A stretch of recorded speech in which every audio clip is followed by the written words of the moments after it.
Cox. See, Cox97 has uploaded a new video, a new horror short, and I bloody missed it. I've been asleep for so long I bloody missed the release. Oh god, I'm such an idiot. Well, actually, to be fair, to give myself some credit, at least I finished my Nerf Zombie Attack series. Oh god, how could this get any more humiliating? What the hell? My name is Luke Top Secret, and I am a YouTube reviewer. Here, I like to talk about all sorts of media, ones that make you laugh, cry, give you nightmares, and make you rage. So, sit on down and enjoy the show, for you're watching Luke Top Secret.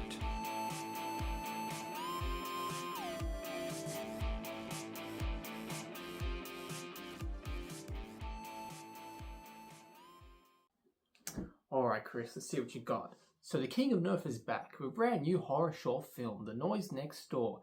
And I have to say, this one is freaky. Just as more freaky as last one, We're Not Safe Here. And of course, Abby's Monster, which was more of a psychological horror film, which maybe we'll get to later. But anyway, today we're looking at this one, which was uploaded 4 months ago. Sorry it took me so long. Well, strap yourselves in, keep quiet, because this one is real spooky. So the movie starts off with its official title screen, Noise Door Next Door, and we see our main character who we're just gonna call Jerry. Rest in peace, Jerry. So Jeremiah is playing Call of Duty Combat Evolved Anniversary and he hears this noise. Where's this noise coming from? Well, we don't know yet, City. So Johnny sits up, so he can hear better, and he discovers that the noise is coming from the other side of this wall. In other words, next door. Being the concerned citizen he is, Jenny goes next door to confront the neighbor just to make sure that things are okay. And the neighbor is pretty confused. He's all like, nah, nothing going on here. Bye-bye. We then cut to Gary making dinner, and it looks like he's just preparing toast because that's probably all he can afford in this economy. And then he hears the noise again. This time it's a bit more concerning. So Jerome presses his ear against the wall, so he can hear better, and it sounds like the neighbor is having washing machine issues. But just to be sure, he presses his eye against the peephole and he sees a woman crying at the next door neighbor's door. Whoa. Mary then steps outside, so he can, for God's sake. And the woman is mysteriously gone. That's weird. He could swear he just saw something. So he goes up to the neighbor's door again and knocks, and he's all like, hey, I'm looking for a girl.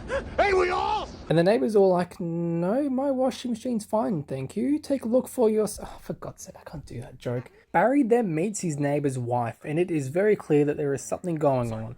Things just don't make sense. There's very clear tension, and it seems like the woman is kind of pleading for help. Perry then calls the landlords, and it really seems like this guy's heart is in the right place. He just wants peace. So sorry. I'll definitely look into this. Thank you for letting us know, Mr. Billings. Thank you, Sarah. Bye-bye. Bye. Canary then arrives home after what I assume is a long day at work, and he notices there's no sounds coming from next door. This is good. Maybe his complaint actually worked. But just when he's about to get comfortable, he hears a crying woman again. And what does he do? He looks out the peephole and he sees a woman crying at the door. And oh my god, is that blood?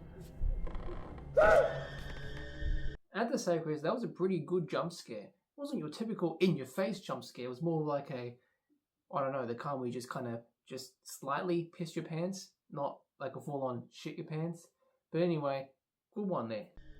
Barry then springs into action and starts knocking at the neighbor's door when he hears a really spooky loud scream. Okay, something's going on, he has to get in there.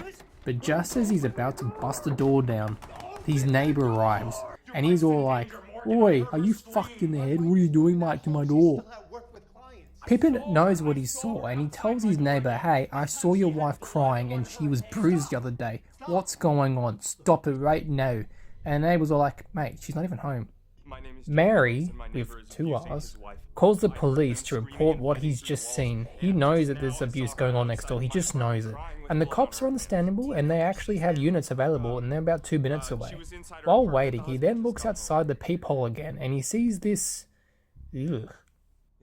Canoe then gets a call from Sarah, the lady that he called earlier and made the first Sarah? complaint to. Sarah, listen, And Mary Sarah's said, all "No, I like, just are you told you this, sure but you my saw neighbor, I what you saw her heard outside my and door heard again, what and you this time saw? she had blood Because on her things hands." don't make sense. Timmy assures Sarah that he is definitely not crazy and that there is something definitely going on next door.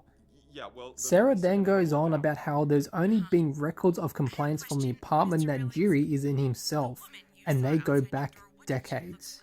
It is then revealed that there was actually a woman who lived in an apartment next door who gouged her eyes out, and Jimmy's all like, that can't be right. I haven't seen her face, but I would know if I saw it. Ooh.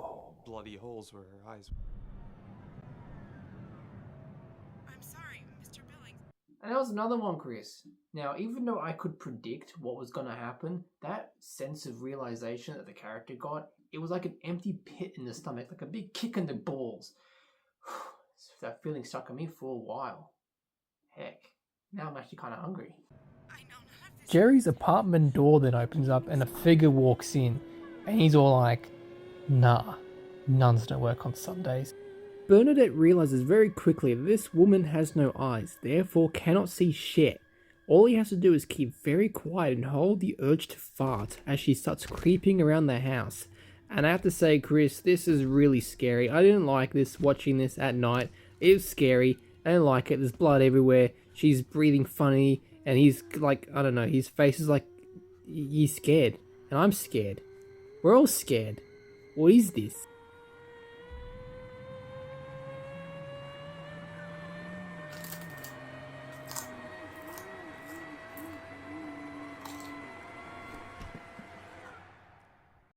Camden prays and then throws something across the room, and it makes the woman walk in that direction, causing her to walk into a different room, giving him the opportunity to leave. And oh boy, if he doesn't get out of here and get some free tacos, he's a dead man. But of course, things ain't that easy, and he farts.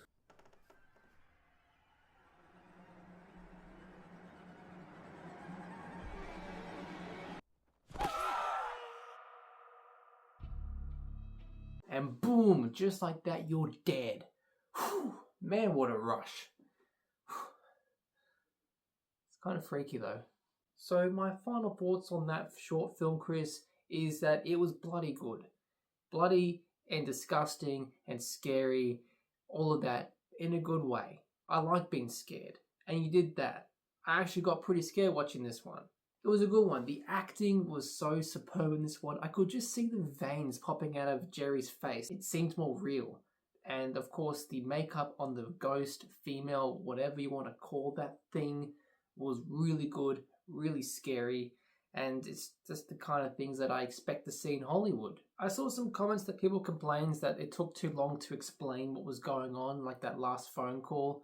But I think it was necessary. It needed to be done. It added that extra layer of suspense while the mysterious ghost was out the door. I liked it. I know the problem is, I don't even know why I brought it up, but it's just something that was in the comment section and I just couldn't help but, I don't know, point out. So, Chris, as much as I want to see Nerf Assassins 3 and Apocalypse 3, I have to say, those were the glory days. But it's like right now we're getting to the very center of the nice, delicious, crispy, chocolatey goodness of a chocolate chip cookie. Right there in the center where all the gooey stuff is. And looking at this gooey mess of a horror short film, I can live with that. Keep it up. Get ready, boss. You're next.